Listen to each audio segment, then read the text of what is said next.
Come mai avete deciso di fare le vacanze in Puglia quest'anno? Proprio in Puglia. No, in Puglia no. Questa non è Puglia? No, Dove siamo? forse Sardegna. Dove credete di essere in questo momento? Beh, a Tavolara, gran bel posto, ottimo panorama, ottimo mare. In quale regione d'Italia siamo? In Sardegna. È sicuro che non sia la Puglia? No, sono proprio sicuro. Proviamo a scherzarci su con i turisti. Ebbene, non ci crederete, ma tra Puglia e Sardegna qualcuno si confonde. Forse volutamente, come nel caso di un tour operator che ha tentato di spacciare l'isola di Tavolara per una perla della costa pugliese.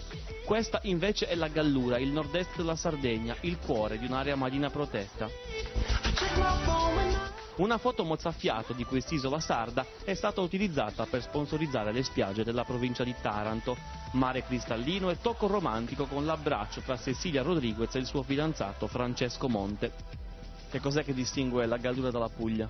La Gallura è un insieme nervoso di graniti molto paesaggisticamente molto efficace alla vista. La Puglia è un tavoliere piatto, diciamo, che peraltro ottima regione, ma con un paesaggio molto più banale della Gallura. Tra Sardegna e Puglia la rivalità è sempre più agguerrita. Sfidandosi su prezzi e presenze, le due regioni da qualche anno si contendono l'Oscar del turismo e il titolo di Maldive italiane.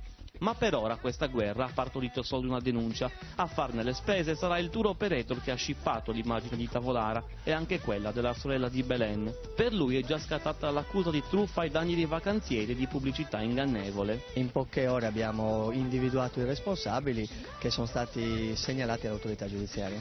Siete proprio sicuri che in Puglia non ci sia un'altra Tavolara? Ma ne siamo certi, e oggi avete visto le immagini di questo posto veramente unico al mondo. E qui non avete visto neanche Cecilia Rodriguez? Assolutamente no.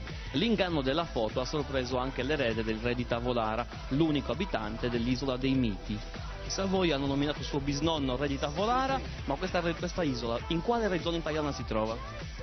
Adesso è in Sardegna. Qualcuno la spaccia per Puglia. Per Puglia?